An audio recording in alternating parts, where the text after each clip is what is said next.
All right, everybody. This is a big one. We are coming to you second, I guess, with this information. It is found out today. As you can see, I was not expecting to do a podcast this afternoon. We just jumped in the studio. We're going to take care of it very quickly here. The Pro XP 72-inch car has officially been leaked. What I'm actually going to do here is to get this information out a little bit further. We're going to go ahead and jump right into everything. Man, we did it, y'all. We did it. It's pretty amazing what we have uncovered today. Now, I need to think, and I'm going to give all the credit here to the side-by-side guys on Facebook. They found it out. We're getting a new engine. We're getting our 4-cylinder. We're getting a full mechanical transmission. I'm going to pull everything up here and show it on screen as well. I'll be breaking it down for everyone at home who is listening to the podcast version of the show. So let's go ahead and get this bad boy popped up here for you guys. Chrome tab, share. Okay. So if you're listening or if you're paying attention to the actual stream here, like I said, thank you to the side-by-side guys for finding out this information. Essentially, Polaris puts out patents as they go on, and this patent was found today. He said, the side-by-side guys, he said, Fokker Fabs found this today, and I'll just read his post, and then we're going to go through all the patent designs here. It says, today's the day we solidify the Polaris Razor Pro XP Turbo R. This, ladies and gentlemen, has already been spied in production. Now, there are pictures of this side-mounted transmission, the side-mounted pictures. It's the specific picture of the Razor on a very short trailer with a blue tarp over it, very long sway bar links, and the side-mounted mechanical engine in the back. Crazy, you guys. Very excited. It's already been spied in production-ready form. I present to you the transmission, transfer case, front and rear differentials, alternator, and more. This will be married to the rumored 2.0-liter 4-cylinder Polaris North Star motor and have at least 200 horsepower. The Slingshot R has 203. This machine will be 72 inches wide and utilize the same Pro chassis with modifications to the bed supports. So let's just break this bad boy down right here. The picture that means the most is this one right here. I'm very, very shocked that Polaris would put this out in a fashion where someone could find this information at all. But the first thing that you'll see here is this mid-mounted engine with an actual transmission, a transfer case. This, and let me see if I can find the leaked Polaris Razor picture from last year, actually, that circulated. It's very interesting to see how this all turns up. I will say that a lot of guys that I had trust for, I'm kind of burned on my trust here just a little bit because a lot of people have kind of steered me wrong. I'm going to pull up the picture of the image here so everybody can see. That seems to be what we're going to get. That picture right there in particular, if you notice, that's actually the Pro chassis. With the slight modifications, the actual 1000 XP rear chassis does not look like that. What we're seeing here is essentially a modified shock. It looks like they put some kind of shock on for proof of concept. But also in this picture, we see the Turbo S trailing arm suspension, the super long link. But more than anything, you see the motor with the actual transmission, the actual side-mounted all that jazz right there. So what I will say is side-by-side guys, thank you very much. We're going to jump right into this and go back to the patent images here. Guys, this is huge, man. I'm so excited. You know what? Make sure you guys like their page, follow them, give them a shout, something. But we're going to sift through this. So as mentioned previously in the picture that I just highlighted there, the Pro XP chassis that's currently in production looks like it's going to be reused here. There is another picture here that actually shows this is the rear end of the Pro XP chassis. It looks like there will be some bed modifications on there in terms of actually having the engine sitting a little bit further forward into the car. Very, very interesting information. As you can see, we have the back of the motor plate, a regular clutch style system, an actual transmission that goes out to a transfer case. Now, I don't know about you guys. I really like how they have it set up right now. I like how the engine is set up. I like how the transmission is set up and all this. What this is going to do to the UTV market is change it forever. Polaris came in initially and they had the engine on top of the transmission that went to the CVT style. It's just not it's that set the standard for everybody. Everybody mimicked the Polaris fashion, but what we're seeing here is Polaris take a leap of, call it faith, call it just an engineering marvel, whatever however you feel about it. I'm not sure how I feel about this because I think they were at a point where they did not want to invest the money in the current motor system, the current engine, just the development of it. I don't think that that's where they wanted to invest more money to pull more power out.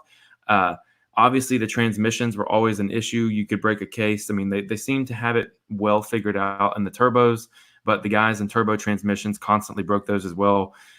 So I'm very interested about this turbo piece. But this transfer case piece kind of has me scratching my head a little bit here. Let's see if I can find the picture. Okay, so this is the driveline in a complete fashion. As you can see, piece 40 there would be 40, 55, 52, and 50 are going to be the engine. Piece 42 is the transmission that actually mounts to the backside of the engine, just the same as it would in any kind of full-size vehicle. And I believe that they're actually stealing a lot of the technology on the transmission and engine side from the Slingshot. It is confirmed that the four-cylinder engine that's coming out of the Slingshot looks like it's going to be used here. Again, pushing right around 200 horsepower. It's a big jump for the Polaris machines. You can see the transfer case, and essentially you see off the transfer case, you have fixed yokes that go to the front and rear differentials. Now, in my opinion, what we're going to see here is that front diff, I imagine, is going to be number 46 there, just because of the way, and we can actually go back and I can show you why that would lead me to believe. If you see, the engine is actually mounted towards the rear, so that would lead me to believe that piece 48 on your farthest of the right there is going to be the rear end, while 46 will be the front. The rear diff obviously is a little bit more beefy from this picture, substantially wider in the front. I mean, I don't know why. If they built a rear differential that's standalone, that's far more capable than everything else, I don't know why they wouldn't just modify the front of the frame to have that up there as well. I know the RS1 diff seems to be kind of the fix for it, especially the new ones that come in the Pro XP. They have a new pinion support that fixes even the ones that came in the RS1 diff or the RS1 model rather. But there's a newer style of differential there. So very interesting information. If anyone that's had a four-seater or dealt with any kind of vibration issues, that is a lot more U-joints in the drivetrain. I'm not a huge fan of that, but then again, Polaris drive shafts were never balanced to begin with. Now, the things that are interesting here and can be seen really well in this picture are just going to start it in the middle and work towards the front here. The transfer case, which is piece number 70 here, it's going to sit almost directly underneath the passengers. It's going to sit almost directly underneath. Actually, I'm sorry, guys. I'm on Facebook here trying to get this information out. But the front end, it's got this little short, stubby drive shaft that's there with two U-joints. I think that'll be plenty strong. But it's actually got that front long shaft that goes out through the carrier bearing at kind of a weird angle. If you have had any exposure to a Pro XP trying to do any wiring modifications or anything of the sort, you'll know that it's a real big pain in the ass to try and get into that section. I know a lot of Pro XP guys that are like, I'll never try and wire something this way again. And in reference to the center console, the entire center piece in plastic is a real pain in the ass to get out. So it's kind of concerning that they would put a even, more, put the carrier bearing even further forward, it seems. I'm not sure how to feel about that. It looks like it could, I mean, I'm trying to see, where the shifter would be and things like that. And I'm not sure, but it really seems like it would be all in the neighborhood of that area there. Obviously, front differential still sitting out there. And off the back end, we see something very similar, but we see a much more straight drive line in the rear. It looks like there will be it really looks like, I don't know if you guys can see it on your view, where the number 16 is and 20B. You can actually see where 16 goes right into the where it points at the motor. It looks like there's going to be a second carrier bearing there. I would really imagine that they would have a secondary bearing right there. So not only are you going to have one carrier bearing in kind of a real shafty location in the front, it looks like you're going to have a second carrier bearing right about where the firewall is in the current vehicles. So very interesting information, you guys. Again, if you guys are not already the side-by-side guys, please give them a shout, give them a follow. Tell them thanks for getting this information out to us. Something else that is noteworthy after just sitting here looking at it for a second, I think that once the actual size of the engine is known, we'll be able to tell, kind of what the real estate is going to look like in the back end. Something that I'm seeing in almost all of these drawings is that, the engine's not fully drawn out. Let's see here. There's some folks, interesting people commenting about the seats and things like that. But it looks like there's quite a bit of space back here between the actual motor itself. It looks like where they have the alternator and things like that. And then the rear differential is set up is very nice back there. But it seems like there's a lot of space. And for anyone that has put on rear radius rods or, pulled a transmission or an engine, it's a very interesting choice that they would add, that they would leave that body space there. I know that, however long that bottom skid of the chassis is determines the wheelbase in this setting, but it looks like they've left a lot of room there. I'm a big fan of that because not only is that room for, possibly extending things on the motor, bigger alternators, I don't know what in the world we're going to be having. So I'm not sure what we could put there, but it gives you easy access to that rear diff. And I know, just like everybody else, it's a really big deal to have to maintenance that stuff. So super cool. I'm a fan. I'm interested. I wonder how they're going to have the rear end set up where it's always locked and things like that. Would seem to be new technology. Well, actually, I'm looking here. It looks like there's a carrier bearing in the front, and then there's going to be some kind of side-mounted carrier bearing to the transmission. Part number 84 there on Figure 3. Very interesting. Very, very interesting, y'all. If you can't tell, I'm very excited about it. And here's a picture of kind of where the engine placement, where the tilt goes in relation to the seats. It really seems like the seats are going to be way higher.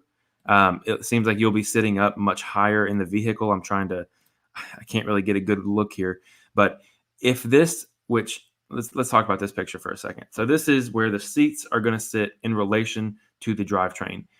If I'm looking at this picture, I'm thinking the bottom of the seats are at the top of the transfer case here. That transfer case, I would imagine, has some sizable height to it. So it looks like you'll be sitting much higher in the Pro XP. I would imagine that they're not going to have that transfer case flush with the skid plate that comes on there. So I personally, I think that you're going to be sitting higher. I've ridden in Pro XPs a couple times, many, in fact. It would not be the worst thing in the entire world with the door design of the Pro XP if you sat 4, 5, 6 inches higher.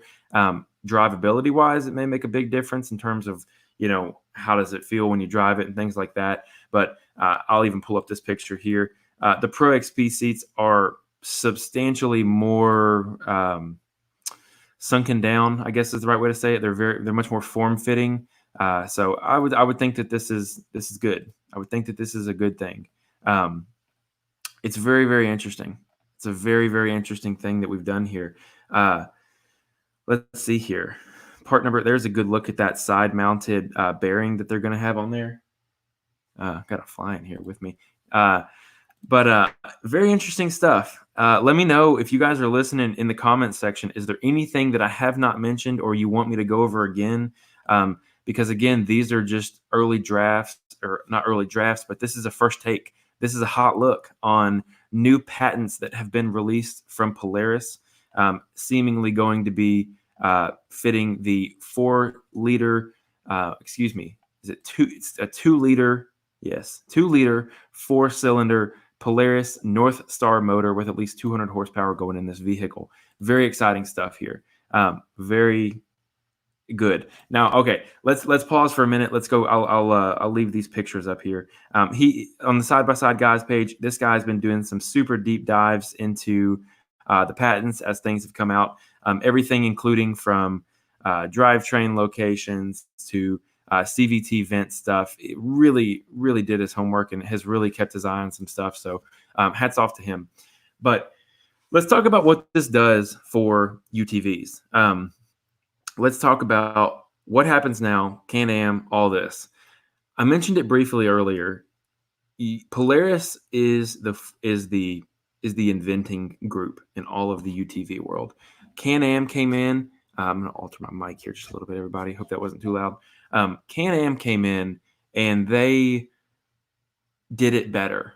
Now, when I say did it better, I just mean they took the existing platform, they took the existing motor location, shock location, just about everything, kept it the same from the Polaris, just in general ideas for those who are technical people, and they improved upon it. Now, what Polaris has done, and in my opinion, this intangible momentum that Can-Am has had for some time now seems to be justified because Polaris has been spending time obviously redoing the entire, reinventing the game. So I want to know how everyone feels about having a mid-mounted, or it's mid-mounted, but it's mid-rear mounted engine, transfer case, full-blown transmission, no CVTs, no belts, nothing like that.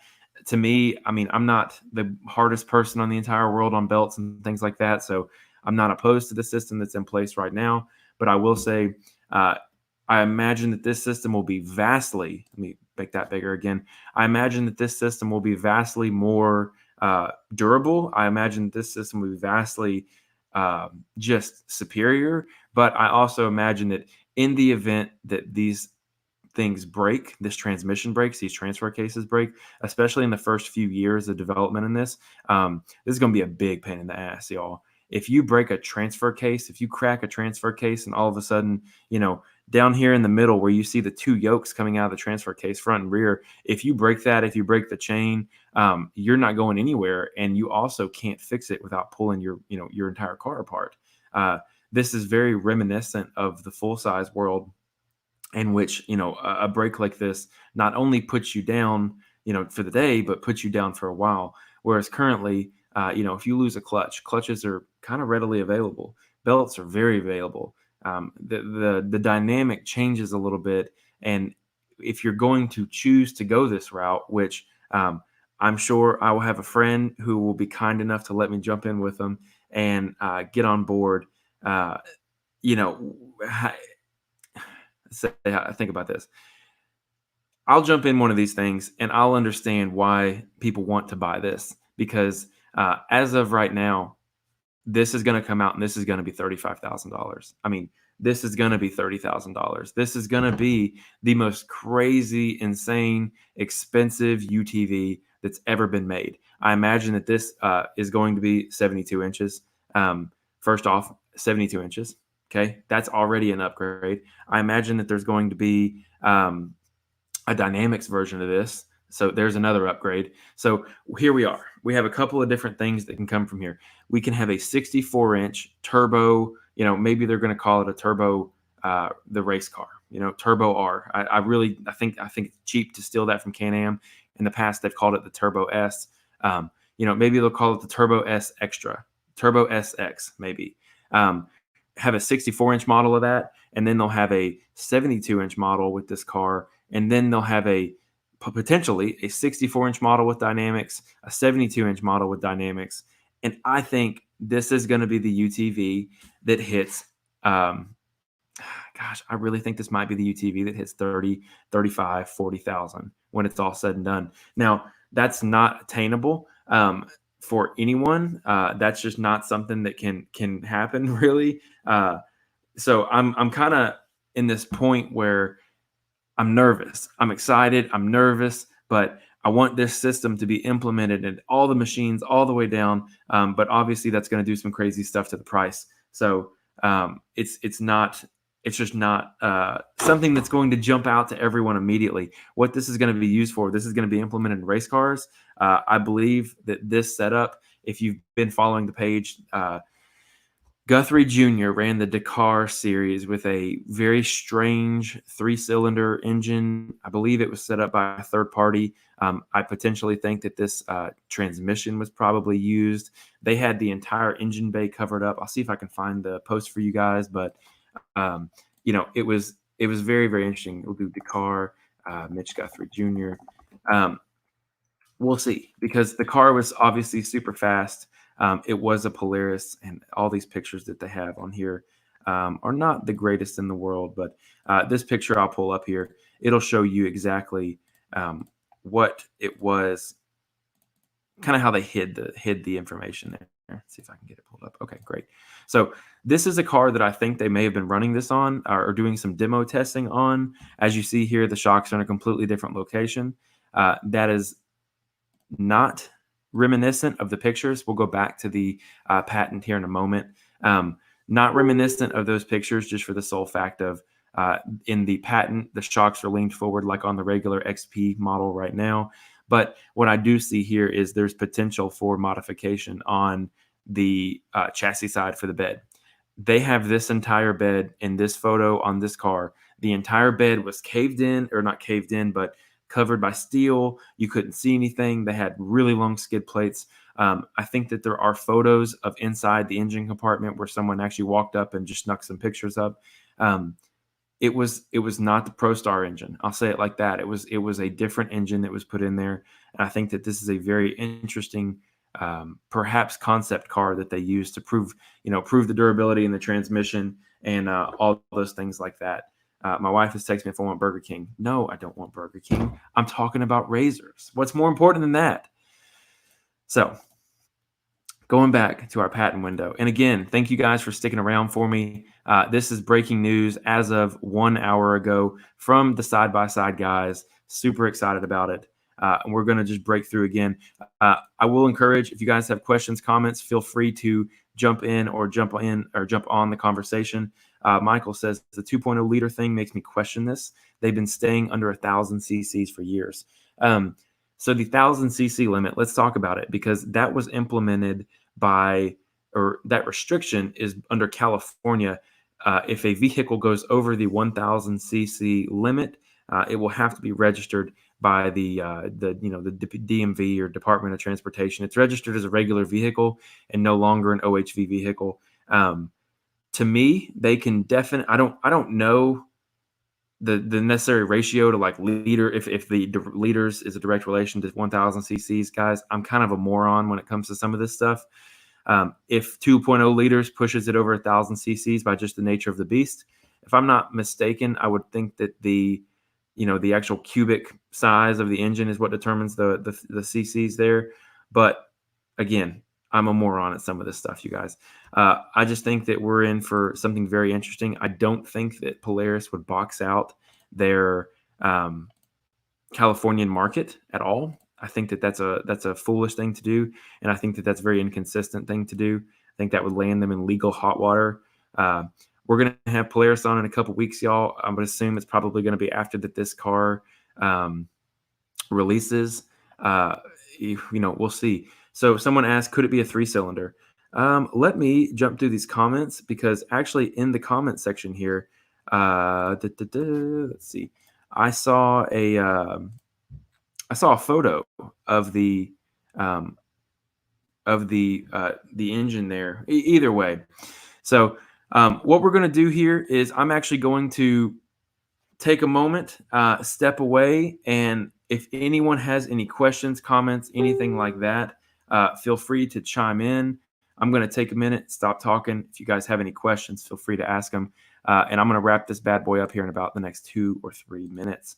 Again, first hot take, first glancing look at all of this stuff. It's going to be awesome. It's going to be awesome.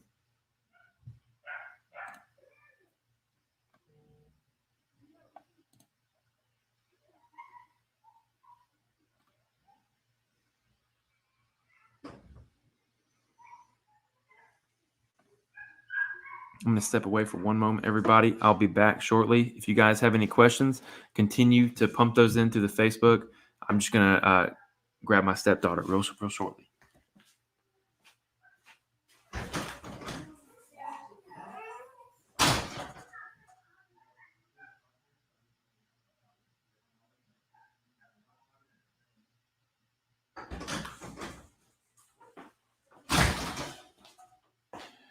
All right, everybody.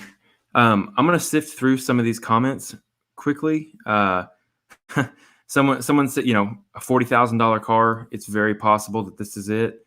So here's a very interesting photo. So this is actually the photo of the concept car out and about, but someone has obviously photoshopped some fire onto that one.